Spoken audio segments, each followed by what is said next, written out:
Hey, good morning, Jeffrey Paul, and I want to kind of give you a view of a book that I think I really would recommend you taking the time to taking a look at, studying, and really begin to really apply it to your life. As a man or woman thinks, we actually create our life.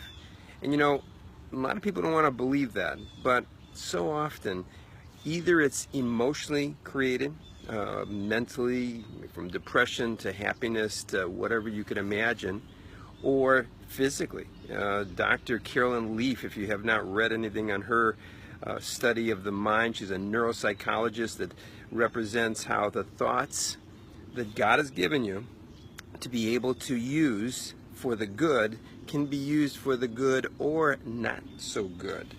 Because it produces, as she has proven in her 5-year study, chemistry in your body, changes in your body. It's just amazing. It's just an amazing study. Carolyn Leaf, just like the tree leaf. She's really a good read if you haven't had the time. And a beautiful, beautiful woman who has a faith that is empowering her to go around the country and share with people how powerful your thoughts are, how powerful our thoughts are, all of us. Good morning, Sandra. How are you? But I read this little tiny book by James Allen that I showed you in the beginning of this program.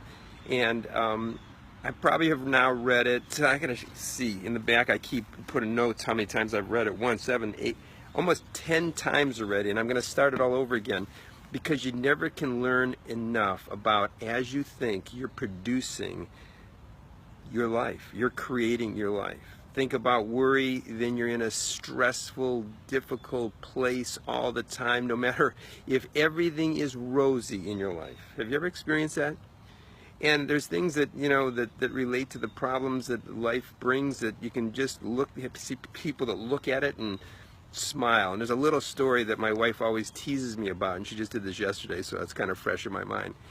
There was two children, and they wanted to run an experiment on them. This one child was always just incredibly happy and just totally expecting the best out of everything.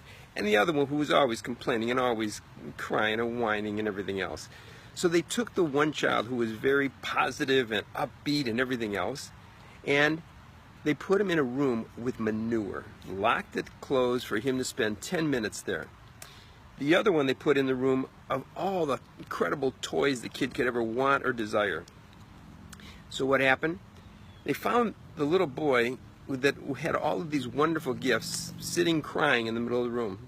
He couldn't decide which toy to play with first. The other child, they hear through the door laughing and giggling and excited emotions coming from the inside of this room of manure in this little boy. They open the door of the little boy with manure. He's head over his, over his head in manure. And he comes up with a smile, and they go, "What are you doing?" She goes, "Well, with all this manure, there's got to be a pony in here." And that's the kind of mindset that represents what I'm talking about. You know, God has given us the ability to think. Not just to be intellectually smart, not just to be able to figure out a math problem or our taxes or write a letter. He's given us the ability, as He used in the creation of everything that exists. Through the process of thoughts, there's energy that is pressed out of you and pressed in you that create your life. So I'm challenging all of us, and I include myself in this, but to challenge all of us to really take what James Allen teaches in As a Man Thinketh, what the Proverbs talks about, as you think it shall be, and take the relationship of it being truly the power of faith, Hebrews 11:1. Now let's tie those two together real quick, okay? Well, we don't have to be real quick. It's Sunday. I hope you have time to just relax for a few minutes. But in turn, faith is believing in what you do not see, certain of what you're hoping, what you're thinking about. Faith, Hebrew 11:1. So go back into Romans chapter 4, and it's amazing what Abraham, 90 plus years, says. "I face the facts that my body and my wife's body was old and finished in reproducing children. But I know that God gave me the thought and the promise that I would have a child. So I am believing as things that are not as they are. Back to faith. Believing in what you do not see at the moment, no matter what the moment, manure or whatever is around you, at the moment, but believing with certainty of what you're hoping and thinking, putting your thought process, meditating on, seeing it as it already exists, it's already come. A powerful level of understanding of faith in its true form, the way that God, I know from his scriptures and his continual example shows us. Now, some of us use it very, very well, and some of us do not use it very well, and some of us use it very well in the poor way. What does that mean? Think upon these things, it says in Philippians 4:8. Think upon the things that are good, pleasing, perfect, praiseworthy, loving, beautiful. How many times do you exercise that in a day? How many times do we exercise that one instruction? Think upon these things that are beautiful, pleasing, perfect. It doesn't say meditate or count your blessings, or it doesn't say because everything is perfect. It doesn't say because it already is done. It says think upon these things, the things that you've looked for in your goals, the things that you've wished for in the desires of your heart, the things that you want to really become the ability of your life being life abundant, as it talks about our life is supposed to be. Not perfect, not without trial or tribulation, by no means. It's a part of the growth factor. Good morning, Michael and Michelle. How are you? The reality, Greg, it's good to see you this morning. And Anthony, oh, Anthony, you've got to be cooking some good spaghetti sauce today. It's Sunday, and Kathy. But let's share again what today's message is so that everybody walks away from this with a challenge to practice this. That, again, your mind that God has given you, that is connected to your heart, where your belief and your faith and your hopes and your desires are, from the fullness of the heart, the mouth shall speak as the mind processes it. So what does that mean? It means that today I want you to take time throughout the entire day to meditate. That means to really concentrate on what you desire, what you're hoping for, what you're looking for, what you're desiring. Think upon them. When you say, Jeff, it's not there. Everything I've tried has failed. Jeff, everything has gone wrong with me. I'm sick. I'm broke. Stop. As Abraham, that's the facts. You're not supposed to be in a fantasy or fairy tale that you don't exist in that fact. The fact is that it is what it is. But you have the power, gifted by God for faith, through faith, to be able to change the facts. Because faith changes the facts. Facts do not change faith. And so as you begin to think upon the things that are within your heart, within your mind, that you desire but don't have right now, and you act like Abraham to believe what is not here right now, but believe as if it is. That's what meditation is. That's what meditation is. Then write it down. I grabbed a little card because when you write it down, if you don't write it down in your journal, or if you write it down in your journal, place it on a card like I teach in my workshops. Place it on a card, and throughout the day, as a discipline, read that thought.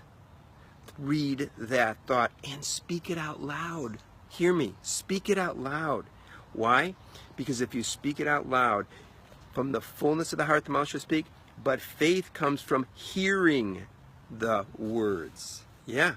And that's why, as creation began, God spoke out, and there was day 1, day 2, day 3, day 4, day 5, and day 6, then a rest.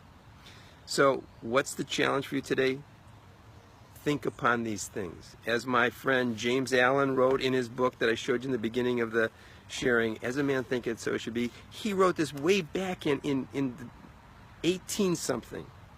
but it was true before 18-something, because there's writers and believers that have learned to tap into this. It's not a motivational speech. It's not a how to get rich speech. It's not any of those things. It's how to take your life and to project it into the forwardness of living life abundantly, happy, joyful, lovingly, kind.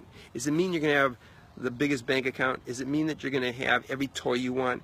Does it mean that everything's going to turn around instantaneously? I'm going to tell you right now, that's immature thinking. That's not what I'm talking about. But what I am talking about is the ability to first turn within yourself and become happy, joyful, loving, compassionate, hopeful, and with great expectation. And then all of a sudden, the magnetism of your faith, the power of your faith, the ability of your faith to do wonderful things beyond what you could do and imagine, it says, will be produced in your life, little by little, day by day, 30, 60, 100 times beyond what you could ever ask or imagine. Take this into your heart. Take this into your depth of your heart to apply, to really apply the ability to think with the gift that God has given you. That's the processor, the mind. From the power of your heart, that's where your faith exists. That's where your desires have been imprinted by God from the very beginning of your life. Process them, bring them out of your mouth and begin to speak them as if they were through your meditation, through your affirmation of writing it down. And you're going to see an incredible change in your life. Simple as that. So, you can either choose right now, as Deuteronomy 30 says, life or death. What does that mean? You can be miserable, depressed, angry, ugly, sick, tired, and I can go on, but I don't want to. That's even hard to even talk about. Or you can be happy and joyful and full of life and with excitement and zeal and with hope for tomorrow. Man, you could be sitting in the same place as that little boy in the one room that has everything and he was crying and depressed. Or the other little boy who was in the manure looking for the pony. Where do you want to be? It's your choice. God's already given you all that you need to change your life to the abundant life. The abundant life, the life that has the fullness that excites you to get up in the morning, that excites you to meet people, that excites you to go forward. So until we meet again, hopefully tomorrow morning, and that time comes today that you start to feel the thoughts processing in the negative, think upon these things that are good and pleasing and perfect and loving and beautiful and the things that you're desiring. You ever have a relationship problem? And all you think about, and when it's going through the problems, it's going to get worse. And another sign of fact comes, and it gets worse. And what are you thinking? You're thinking it's going to get worse. And what does it do? It gets worse, most likely.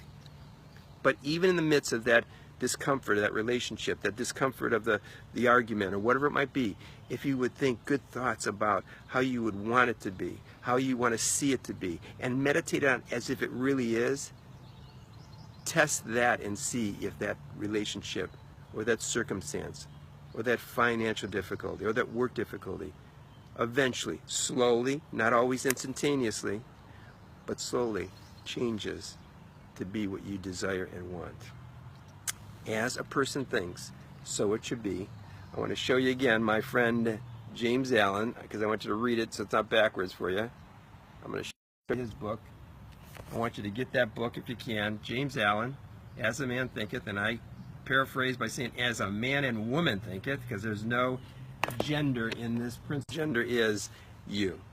You can make a difference in your life as you think upon these things. So have a beautiful day. Pam, it is good to see you up and doing well. I love some of your comments, and I appreciate you being with us almost every morning. Sandra, you're there, and you are absolutely right. With God's gift in your heart, all things are possible. That is absolutely right. And Angelo, all the way from Italy, I see that you're just having a good morning already. In fact, for you, it's an afternoon in Italy. And for all of you that are listening, share this, share the button, and I've put a little link if you want to see more of my inspirations on my YouTube, my Inspirational YouTube. They're there for you to subscribe and share with others, because, you know, throughout the day we all need a little bit of pump when we're starting to think not so good thoughts, or we start to let the thoughts control us and our emotions. Not a good place to be. So have a beautiful day. Judith and Tracy and all of you, have a wonderful day. And my wife Zena, you have a beautiful day too. I'll be with you today. So we love you and just absolutely are looking forward to you living a life of abundance, and all I can do to inspire it each and every day. Be well and be precious, and remember, beauty begins within you.